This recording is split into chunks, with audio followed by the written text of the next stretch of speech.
Welcome to the deep dive. Today, we're tackling something really fundamental in mental health care, the whole ethical and legal side of psychiatric nursing. Right. Our main source for this is Chapter 4 of Psychiatric Mental Health Nursing by Townsend and Morgan, the 10th edition. Solid text. Yeah, and we're not just, listing rules. We want to get into the core ideas that really shape how care happens and what rights people have. Exactly. And this isn't just like academic stuff for nurses. No. Understanding these principles is really crucial for anyone, really, who wants to grasp the complexities involved. It gives you a much clearer lens on mental health treatment. Okay, so let's dive right in. The text lays out these foundational ethical principles. First one, autonomy, that idea of self-determination. What does that actually look like day to day? Okay, autonomy. At its heart, it's respecting a client's right, their ability to make their own decisions about their care. Right. Now, the interesting part is when those decisions, maybe differ from what the healthcare team recommends. Ah, okay. Like refusing a medication. Exactly like that. If a client understands their situation, the options, and still says no to a specific medication, autonomy means we have to respect that decision. Even if it feels clinically challenging for the team. Yes. Yeah. It's about empowering them. They're part of their own care journey, ideally the drivers. That brings up a tricky point, doesn't it? What if their decision seems like it's really not in their best interest, medically speaking? That feels like where autonomy might clash with the next principle, beneficence. Precisely. You hit it right there. Beneficence is that ethical duty we have to act in the client's best interest. To do good. To do good, yeah. To actively promote their well-being. So in that scenario you mentioned, there's a real tension. Right. You have the client's autonomous choice here, but also this drive to help them, to do good for them. So how do you navigate that? Well, it often involves a lot of talking, education, really exploring why they're making that choice, trying to understand their perspective fully. So it's not about just overriding them, but getting to the bottom of it and making sure they have all the info. Exactly. And closely related is non-maleficence. Doing no harm. Seems obvious, but... But how does it play out? Especially in psychiatric settings where, treatments themselves might have side effects or seem restrictive. Yeah. Non-maleficence makes us think not just about intentional harm, but also unintended negative stuff. Like a medication might work great for symptoms, but have awful side effects. Right. Weighing the pros and cons. Exactly. You have to weigh those potential harms against the benefits. And it's the same with using any kind of restrictive measure. It has to be a last resort, carefully considered to minimize harm while ensuring safety. It sounds like a constant balancing act, a risk-benefit analysis happening all the time. It really is. Okay, next up. Justice. Fair and equitable care for everyone. What are some of the real-world roadblocks to achieving that in psychiatric nursing? Justice means striving for equal access to quality care. Simple to say, harder to do. It means regardless of their background, their money situation, their diagnosis, everyone should get the same level of care. But huge hurdles are often systemic inequalities. Like what? Well, disparities in access to resources. Maybe certain treatment options aren't available everywhere or to everyone. Think about ensuring someone who's homeless gets the same comprehensive support as someone with stable housing and insurance. Yeah. That takes real effort and awareness of those bigger societal issues. It really shows how these aren't just abstract concepts. They hit people directly. Okay, next is fidelity, keeping promises, building trust. That feels super important here. Oh, absolutely critical. The whole therapeutic relationship is built on trust. Right. And fidelity is the bedrock. Being reliable, being consistent. The book gives a simple example, like if you say you'll be back in 10 minutes, you come back in 10 minutes. Seems small, but it adds up. It does. But it's deeper, too. It's about honesty, following through on what you say you'll do in the care plan, showing the client they can actually count on you. Building that safety net, that predictability, which must be huge for people. And finally, veracity, honesty, truthfulness. Why is total transparency maybe particularly vital in psychiatric care? Veracity is just essential for building a real therapeutic connection. You need open, honest communication about diagnoses, treatments, what might happen. The good and the bad. Yes, it builds trust and lets the client really be an active participant. If there's even a whiff of dishonesty, that can completely wreck the relationship and stop the healing process. Yeah, I can see that. Okay, so those are the big ethical pillars. Let's switch gears a bit to the legal side. Informed consent. That's huge everywhere in healthcare, right? Absolutely. But are there specific wrinkles or considerations in psychiatric nursing? Definitely. Informed consent here means making absolutely sure the client truly understands the proposed treatment. Not just signing a form. No. They need to get the benefits, the risks, the alternatives, and crucially, they have to agree voluntarily. And the challenges. Well, sometimes the challenge is assessing their capacity to fully grasp all that information, especially if they're acutely unwell. Right. So it's not a one-time thing. It's often an ongoing conversation, making sure their understanding keeps pace as their situation maybe changes. So lots of explaining, maybe different ways of putting things. Exactly. Then there's confidentiality, privacy, the absolute bedrock. But there must be limits, legally, exceptions. There are. Confidentiality is paramount, builds trust, lets people share sensitive stuff. But yes, there are legally required exceptions.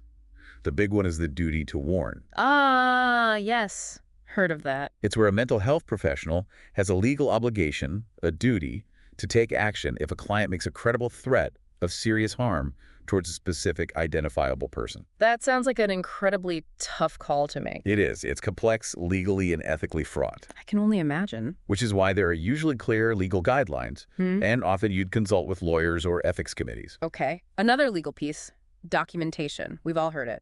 If it's not charted, it's not done. Exactly. Why is that so critical legally here? Because accurate, thorough documentation is the legal record. It shows the care given, the assessments made, communication, everything. Protects everyone involved. It protects the client, protects the provider. It ensures care continuity, and it's the evidence that you followed professional standards and legal requirements.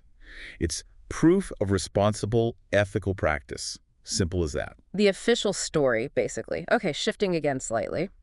Let's talk about the fundamental rights clients have when receiving psychiatric care.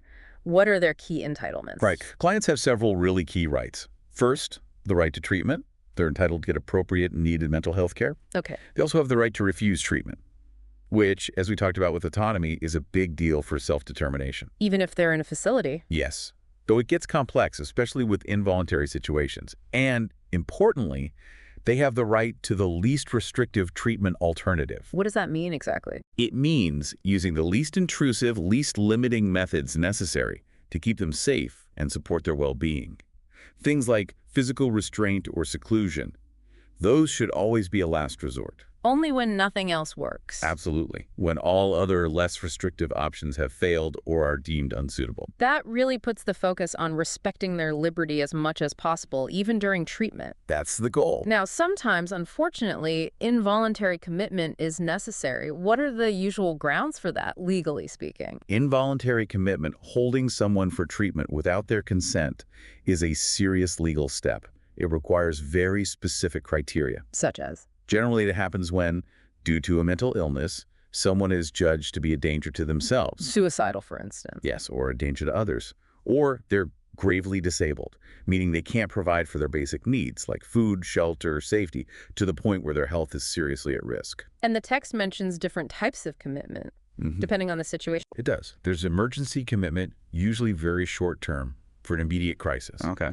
Then observational commitment, which allows for a longer period to assess the person and figure out treatment needs. Like a diagnostic period? Sort of, yeah. And then long-term commitment, that's for individuals with, say, chronic conditions where their illness significantly impairs their functioning over time, and they still meet those criteria for needing involuntary treatment. So it's a system trying to balance immediate safety with longer-term needs and legal process. Right. Due process is crucial throughout.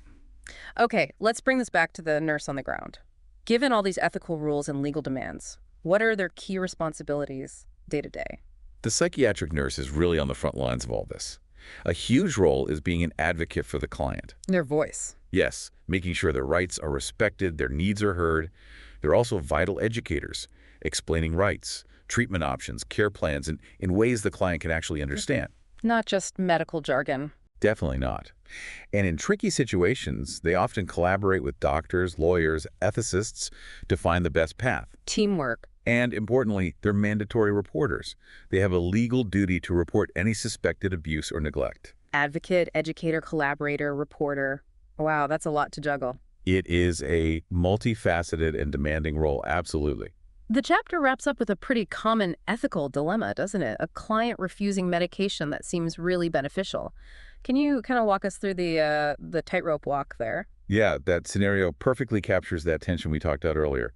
Autonomy versus beneficence. Respecting their choice versus doing good. Exactly.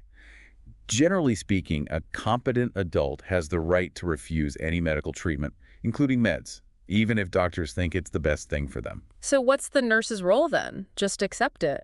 Not necessarily just accept it without exploring. The role is to thoroughly assess, does the client really understand their condition? Do they get the risks and benefits of taking or not taking the medication? And try to understand why they're refusing. Yes, that's crucial. What are their reasons? Are there misconceptions? Side effect concerns we can address. Forcing medication against someone's will is a massive infringement on their autonomy. Right.